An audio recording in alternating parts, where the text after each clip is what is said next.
Welcome to this Trainwreck Sports Podcast, where we are not here to play school. We are here to preview Week 6 of the college football season. Jake Majka, joined by my brother and my co-host Alex Majka, as we're here another big week of college football. Last week was an exciting day of games all day long. I know you're sad about Penn No, State losing. no. My Couple policy about games is that you get like the half hour after the game to have any emotion towards it, like anger or sadness or anything, and then you got to move on. That's even less than like actual teams take. So that's pretty extreme. Well, no, it's this is the thing, and that it makes even more sense than as a fan, you got nothing to do with this game, man. Like you don't. Whatever you do doesn't have any effect on the game at all. You might have obviously I have my superstitions about it or whatever. Like I was wearing the same Penn State hoodie I worn all year, so I was like I gotta keep on going. Or I was sitting in the same spot. But once they lose, it's like all right, that's all out the window, whatever. And James Franklin is inevitable, unfortunately. We don't gotta talk about that game. Next time we talk about Penn State, we can talk about that. When we talk about Penn State being like 10-point underdogs to Ohio State in like a month and a half, that's what we'll talk about. 10 if they're lucky. Let's get to Vanderbilt and Alabama to start. Yeah.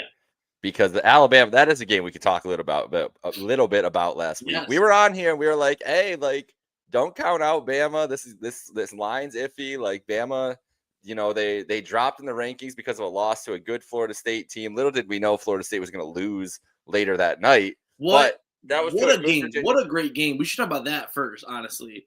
Well, no, we'll get to it. Yeah, we'll get to that. We will get to that. Yeah, we will get to Florida State in a minute. But yeah, Florida State beating Alabama didn't look as bad as we thought originally at the beginning of the year. And Alabama came into Georgia, and honestly, they just they handled. They know it was a close game, but they felt like they were in control the whole time. They ended up taking that one on the road, so they jump up to number 10 in the standings, and they get Vanderbilt, undefeated Vandy. This is crazy, man. Like, how are we here again? Where last year Vandy beats Alabama, and this year they're ranked undefeated coming into Bama for the biggest game. I mean, is this the biggest game? One of the biggest games ever in Vanderbilt regular season history? It's got to be. It's the first time that they're playing each other where they're both ranked since 1937, which is just absurd. And like you said, yeah, last year Vanderbilt upsets Alabama when they were number 1 seed. It was the first time, or number 1 in the poll, first time Vanderbilt's ever beaten a number 1. And so now they come in still as the underdog, still as not as the higher ranked team. But I mean, yeah, coming in 5-0, I mean, you just gotta love what you're seeing out of Vanderbilt. It's insane. I mean, like there's like really, they were like a team that was like, I don't know, they were like the Cleveland Browns of the college football world, where it was like they were just there. And kind of everyone kind of like shit on them every now and then. And it's like, but they just exist. Like, there's no really reason to dislike. Well, I guess the Browns, there are a lot of reasons to dislike the Browns. But, there was no reason to dislike Vanderbilt, really, unless you were like a Tennessee fan, I guess. Yeah. But now they're doing this, and it's fun. And if they win this game, then that's really fun. And that really is interesting for the SEC, just completely being like shaken up about who are the possible teams for the playoff then if Alabama drops this game. Because right now their only blemish is a loss against a non-conference opponent, and they just beat what arguably would be the team in the SEC at home and snaps that massive win streak that Georgia had at home. Was it 34 games in a row, 33 games in a row that they had won at home? It's insane. It is. It's a wild time in the SEC, as we saw in a couple of results last week. But yeah, this really can flip everything on its head here. If Vanderbilt gets this win, sneaks one off of Alabama, there's going to be a lot of 2-loss, 3-loss teams in the SEC that people are going to have to sort through, and this is one of those matchups. So let's talk about the game itself. What is your thoughts on it as we head into tomorrow, on how you think this game will play out? I guess it's like, what longtime quarterback do you trust more? Do you trust Diego Pavia, who last year in this same situation was lights out and obviously was like the reason that Vanderbilt won that game, or Ty Simpson, who like studied at Bama like under Saban for a long time, obviously was there, like never got any snaps, didn't play at all, and then stuck around with Kalen Moore, could have transferred out, didn't, stuck with the program, and now got his chance to be a starter and is playing good football. Like, surprisingly, because like no one really, I guess, like knew what he could do or how he was going to be playing. I I don't know. I mean, he protects the ball. You know who is not paying enough at all is Ryan Williams. People go, last year the talk was like Jeremiah Smith, Ryan Williams, and obviously Jeremiah Smith was like way better. But we were like, Ryan Williams, he's got it, something too. He's young, he's gonna be good. He's nothing this year. Like he's not even leading Alabama in any of their statistical category as a receiver. I don't know. It's interesting. It's how much do you really think this Vanderbilt team is real or not? Because like what who have they picked up wins against this year? And I was gonna get there. Their wins. I mean, they've scored a lot of points. They're averaging 49 points a game, but they beat Charleston Southern, Virginia Tech, who's reeling a little bit. They beat South Carolina, who had no sellers in that game, Georgia State, and Utah State. So it's not a murderer's row of teams so far. No, and I mean, obviously, yes, beat South Carolina, but like you said, no sellers. Virginia Tech, who arguably would be a good opponent, but Brent Pye got fired 2 weeks ago. Yeah, so it's 2-3, nothing going on there, and even South Carolina, only 3-2. They've had sellers last couple weeks. And so you're coming in against a Bama team that started the season very rocky with that loss to Florida State, but then just had the biggest win under Kalen DeBoer in his short tenure there so far. You could also say that could play into them. Letdown factor. Yeah, they're like, it's like we just had the high of beating a top 10 team. Now we got to contend with this. Well, it does seem like the Kalen DeBoer Alabama team is a little bit less focused, whatever that means. That they're less focused. They're not. They are susceptible to getting up on their high horse and missing a game like this, as we saw last year. And now Vanderbilt's not going to come surprise them or anything this year, but this Vanderbilt team seems like they're just as good, if not better, than last year. The offense is playing great. Pavia is an experienced quarterback. I don't think he's going to get phased by anything against by the crowd or by the atmosphere there at Bama. So I think that Vanderbilt can cover in this game, but having them win this game, I don't know. I was really impressed by Bama last week, and maybe that's more. And this is the thing about this whole concoction of teams at the top of the SEC is maybe that's more about Georgia not being the team that they've been the last couple years than it is anything else. But it was an impressive game by Bama. They feel like a top 10 team in this country. I feel like they're going to get this done. I feel like I trust Tyson. Tyson's a baller. Like he's going to go out and try to make plays. I think that he's confident in himself. The team is getting more and more confident in him as the weeks go on. They also just dominated in the trenches against Georgia in a way that we haven't seen Georgia really. Georgia's been having issues. I mean, Georgia got pushed around a little bit by Tennessee. They definitely got pushed around last week. I don't know if that could be where we see the issues with Vanderbilt kind of creep in, but I don't know. This is like kind of a big unknown with this Vanderbilt team being 5-0, being where they're at in all their ranks without a real test. Yeah, I mean that's the thing. That offense is like crazy high powered, but is that because the defense they've been playing are not up to snuff at all? Like you said, I mean, Diego, 13 pass touchdowns a year. That's fifth in the country. That's not fifth in the SEC. It's fifth in the country. And then their running back. I want to make sure I get his name right. Yeah, Junior. He's a junior, and that's what threw me off. He's Junior Sherrill, and he's a junior running back.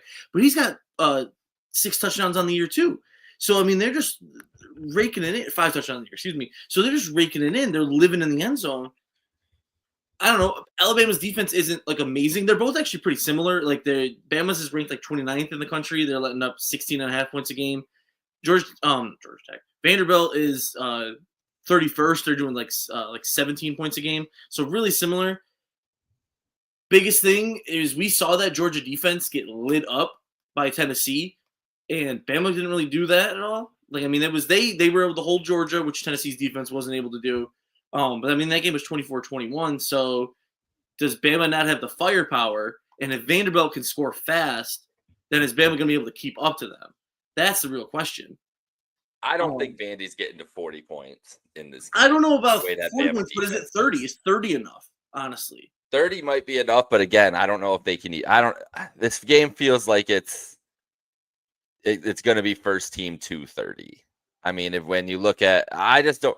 I don't see both these teams play, and I don't see the game script playing out that way. With the way Bama played last week against Georgia, they didn't want to get into a track meet. Bama hasn't wanted to get into a track meet this year at all. Like they've played it. I mean, they let up 30 to Florida State, but that was some turnovers and everything else. That game was more of like in the 20s type of game they could have won. They blow up Louisiana Monroe, whatever. They get the 38 against Wisconsin just because Wisconsin's like trash. Yeah, like terrible. this feels like a game where if these two teams are evenly matched in the way that their offenses and defensive have both been playing, that it's a one-score game, like 28-21 kind of territory throughout the game. And I don't remember what the let me see what the spread is on this. Or not the spread, the over under. It's 56.5. So they're basically saying that you're like in 30, 31 or 34-23 type score, 34-21 type score here, something around there. And that's what I'm going to pick. I think Bama wins. I don't think they cover though. I'm going 30-21. That's going to be my score. I'm gonna be even closer than that. I'm gonna pick Vandy. Honestly, I think Vandy's gonna win. Okay. I'm gonna say Vandy 20.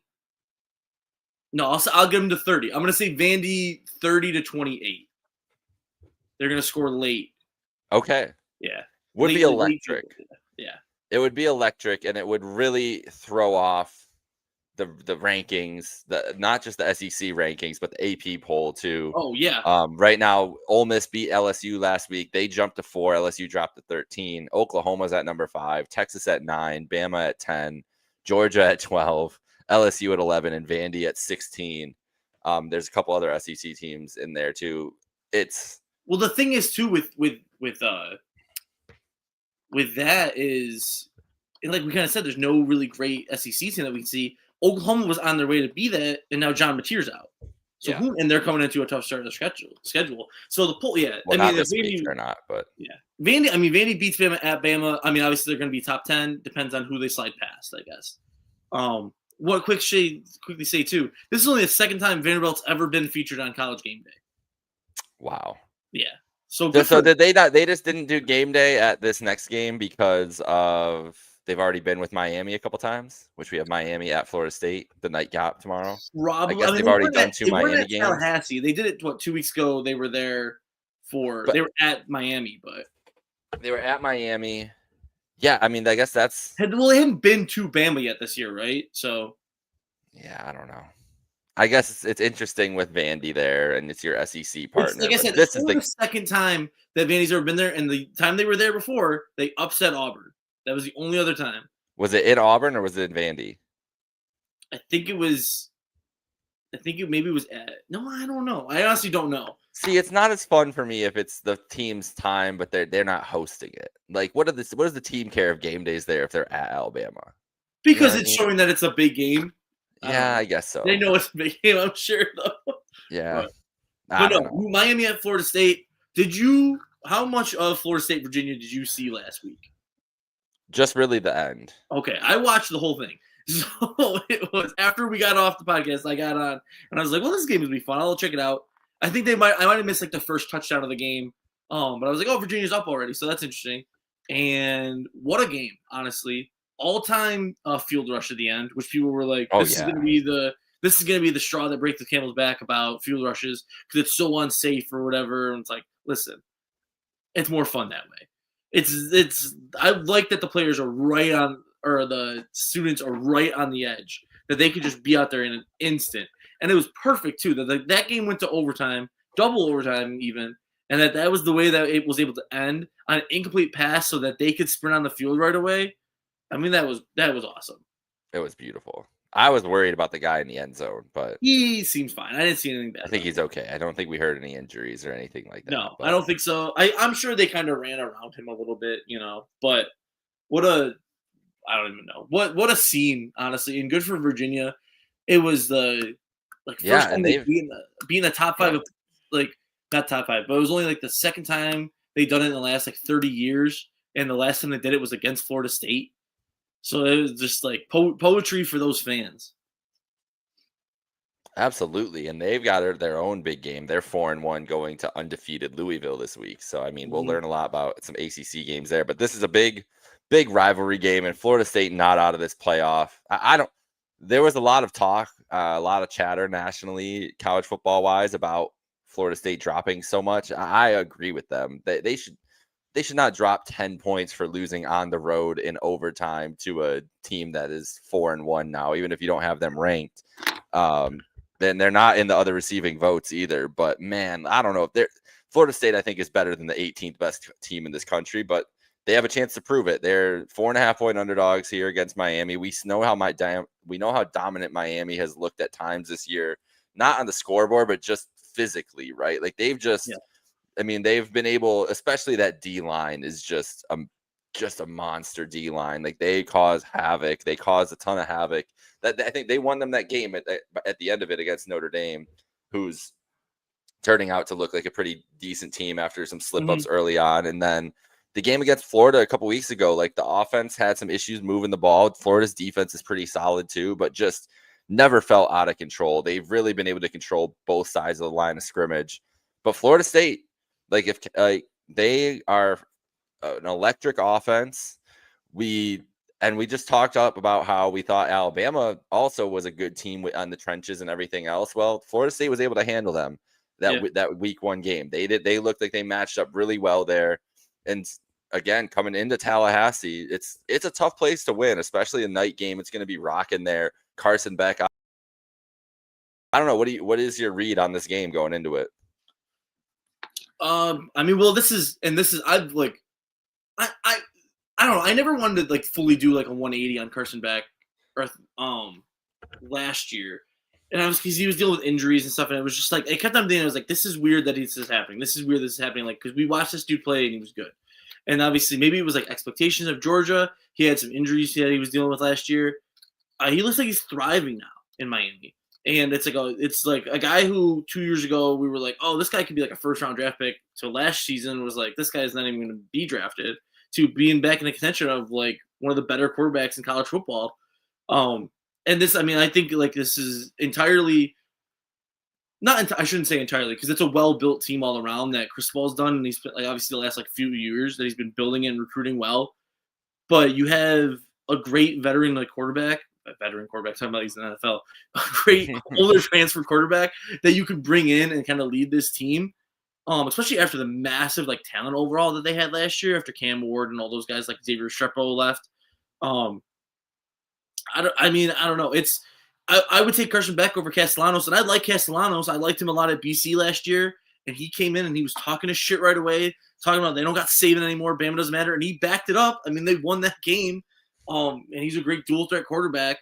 But my read on it is I usually with those games, like especially ones like this where it's close like spread, is I go with who I think is the better quarterback. And I think Carson Beck is the better quarterback. He's at least playing like the better quarterback to me.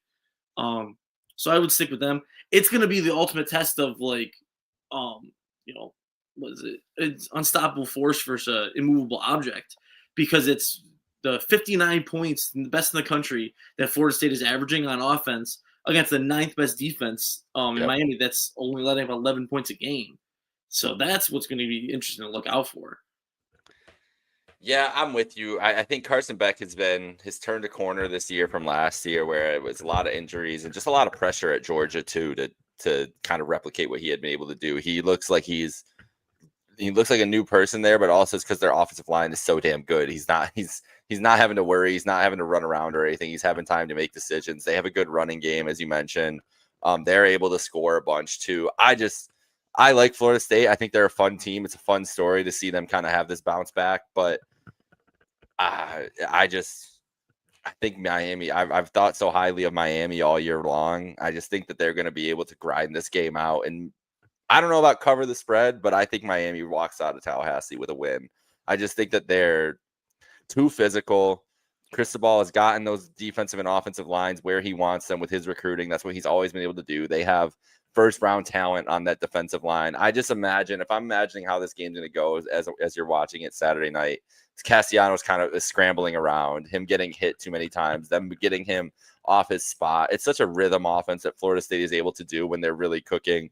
I just think that they're just going to get punched in the mouth one too many times. And I think this could be, I am going to pick Miami to cover the spread. I think that they probably win like 28-17, 28-20. I think that they win this game. And I still think Miami has been, of all everybody I've watched this year, they're the best team in the country. And I will stick by that. So I'll say I'm going to go a little higher than you. I'm going to say like 30, like 35 to, I think it'll only be one score. I think it'll be like 35-28. I think it'll be a close high game. Scoring though. We got it high scoring.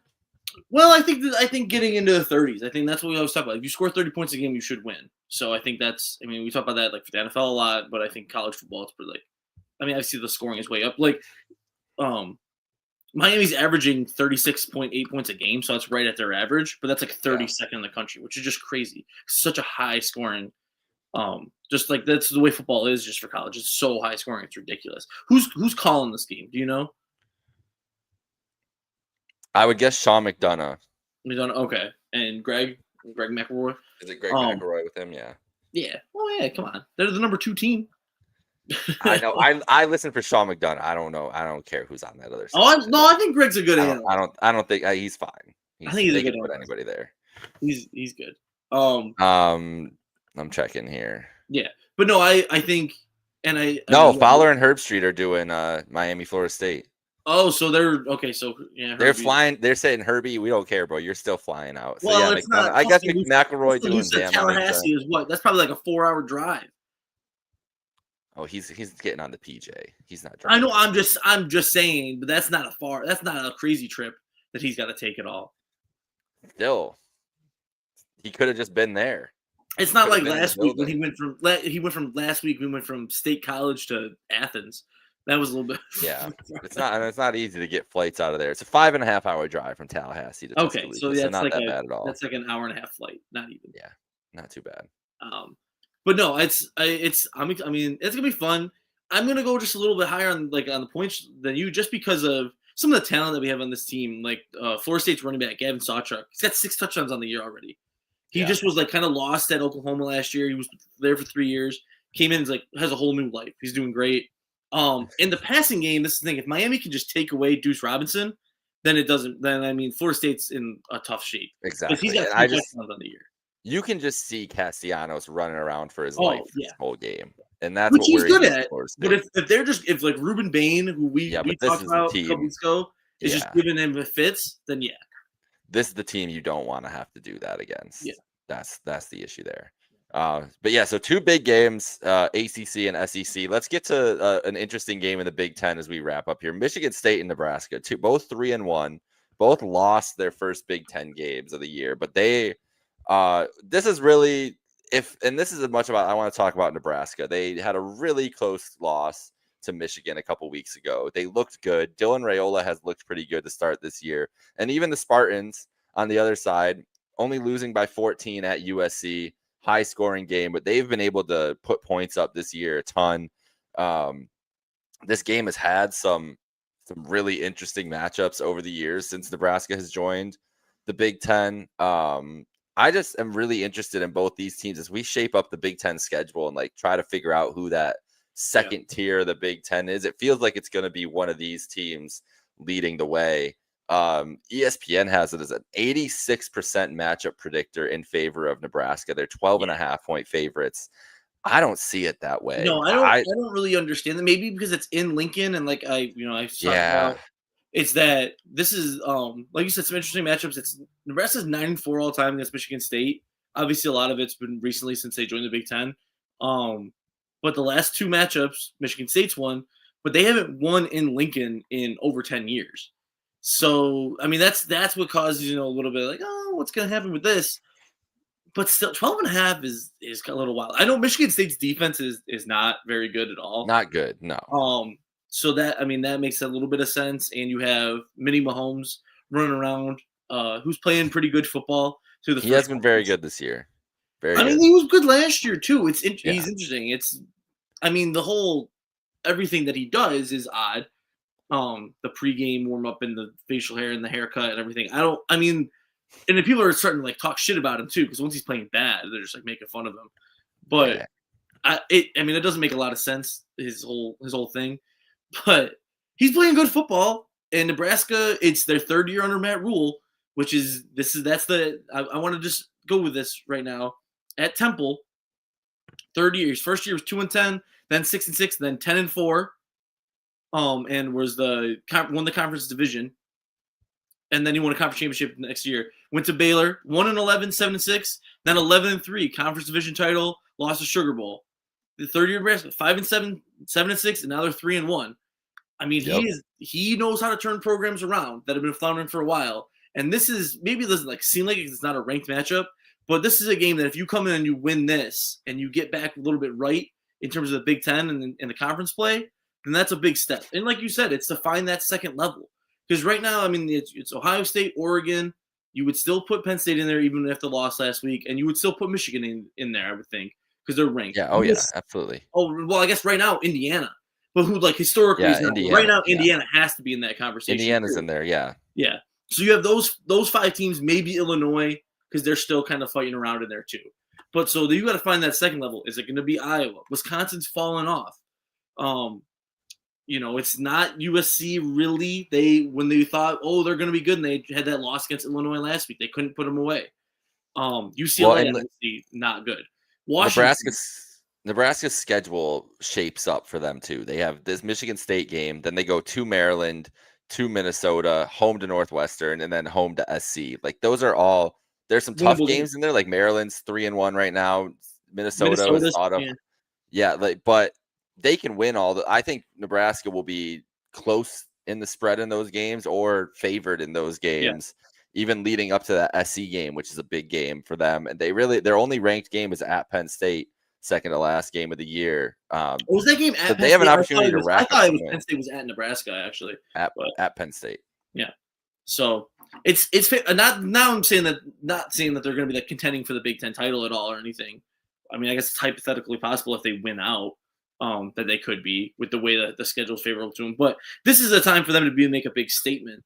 Yes. Which they haven't really done it all since they've been in the Big Ten. They were really close in that Michigan game, and Raiola played really well. He threw for 308, three touchdowns, one pick. But the Spartans team, Aiden Childs is who I wanted to talk about. He is electric as a quarterback. Nine touchdowns, one pick this year. He can run the ball a lot too. They have a really effective run game. They're going to score points. They're going to keep up in this game. I think that Michigan State covers the spread. It's a 54.5 over under. I say Nebraska will win this. I think this is going to be the more higher scoring game. I'm going 38-31 Nebraska in this one. I'm going a little higher than you, just to keep it different. But yeah, I agree. It's gonna be high. I think it's gonna be high scoring. 42-35 Nebraska. Okay. Yeah, which is gonna be tough for Michigan State to put up like big numbers, like against USC and then against Nebraska and get those losses. But yeah, I think that's just kind of where they are right now as a team. What's their schedule look like the rest of the year? Obviously, they have Penn State this year, which is the best trophy in all of college football, Land Grant Trophy. We're gonna be talking about that in a few weeks. It's something. It is the best. Don't bash on the greatness of that trophy. I'm not gonna say it's the best. I will say it's something. All right, whatever. Which we didn't briefly go back to Florida State and Miami for the Florida Cup because Miami already beat Florida this year. So they beat Florida State. They get the nice little trophy. Yep. Okay. Love the Florida Cup. Here's their schedule. It's loading. They got at Nebraska, obviously, then UCLA at home. That should be a win. At Indiana, that's obviously massive. If they can roll a couple wins into that, going into that game, that's gonna be fun. Michigan, October 25th, home. At home. Yeah, that's big. At Minnesota, then home against Penn State, then at Iowa and versus Maryland. Those are, I mean, counting this game, which we both picked them to lose, but it's still winnable. We think the 12.5 is too big. So let's see. It's definitely winnable. It's definitely winnable. The Indiana, I mean, honestly, that stretch of those 4 games at Indiana, Michigan, at Minnesota, Penn State, I think several of those games are winnable for them. if they can get things right by the time they play Michigan, that's a winnable game for them. I think they could beat Minnesota. Yeah. You know, that's I don't want to talk about that As game. last week. No, we don't. But and I'm hoping I don't want the Penn State game to be close, but you never know. They played upset for Penn State a couple years during the James Franklin era. I think that game will be close. Sorry. It's possible. I don't know. Penn State's defense is still really good, so they are. But at Michigan State, rivalry game. Yeah, I think it could be close. So I just had it up and now it's gone. Just to touch on some last other things as we wrap up here. Texas at Florida. We're gonna learn about Texas tomorrow. Yeah, learn about Arch a lot. Learn about Arch. Yeah, this Florida defense is really good.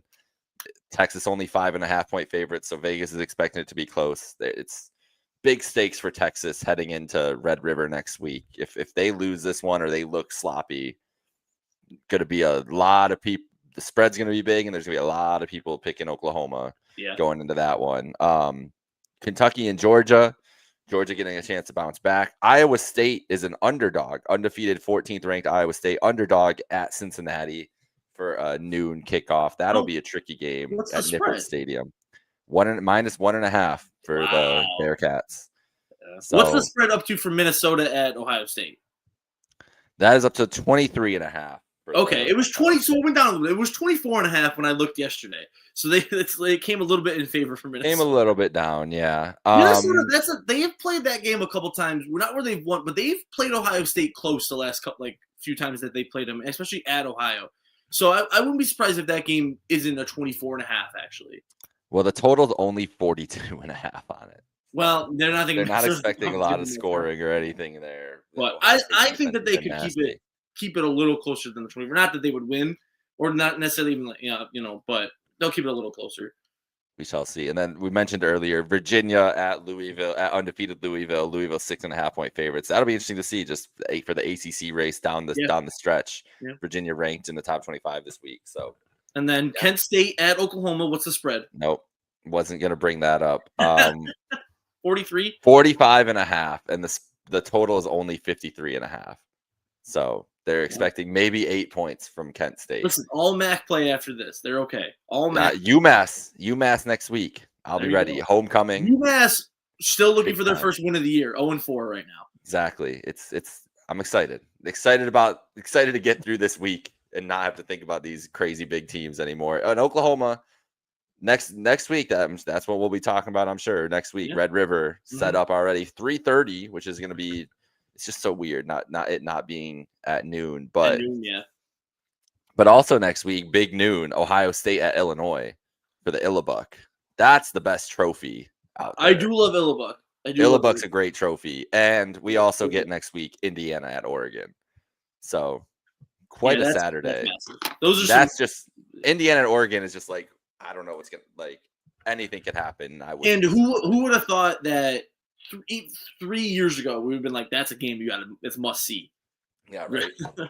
In Big Ten play. Yeah. Crazy. Good job, Kirk Cinetti. Let's talk about that quick, just very briefly. What do you think about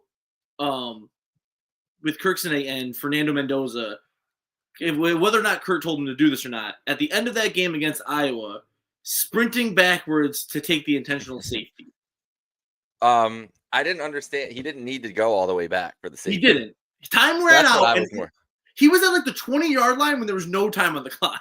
Yeah, I think he was just making sure. But yeah, what happens if I was wondering that. I was like, what if you drop the ball in the end zone?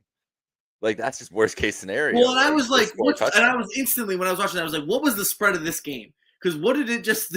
I thought that too. It wasn't not related. It didn't not spread related at all. Yeah, unless people had alternate spreads. Unless people had an alternate spread on that. Well, yeah, some alt spreads probably got messed up from the 7 to 5, but yeah, no, it was just I don't know what he was thinking. I think we need to check his bank account, but I'm just. It's possible. He really. Why go down in the end zone? Why not just at the? He must have not known what time it was and just said, "I'm running this out." But you could also run out of the back of the end zone instead. Why do you get in the end zone and then just go down purposefully? Yeah, I don't know. I guess you're down as soon as your knee touches, but either way, very, very odd ending of that game. Iowa keeping it close after and showing that they still have a good defense after, Iowa, after another what we saw team. at Indiana, what they did to Illinois. Iowa, Nebraska, Michigan State, like this whole second, it's Maryland, Minnesota. Like, who of these teams are going to give fits? Yeah, to the top all the teams in fighting the for Big the Ten. Outback Bowl or the Citrus Bowl. Yeah, well, because the Big Ten feels so top heavy right now, but some of those second level teams are gonna take games off of the top part, like as the season goes on. Whether it's Michigan, whether it's Penn State, whether it's Ohio State, whether it's Oregon, whether it's Indiana, those teams aren't gonna just, and they play each other obviously too, but like they're not just gonna win out against the rest of the Big Ten and only lose to each other. A couple of those teams are gonna slip up. We'll see next week. I'm just wondering who the best Penn State at Iowa next week. So it's true. That'd be a big game. Mm-hmm. But all right, we broke down not as big of a slate as last week. But there's still some exciting matchups. Some big games coming up next week. So thank you all for tuning in to Not Here to Play School. Jake Majka here for Alex Majka. Have a great weekend, folks. Enjoy the college football. We'll be back to talk more next week.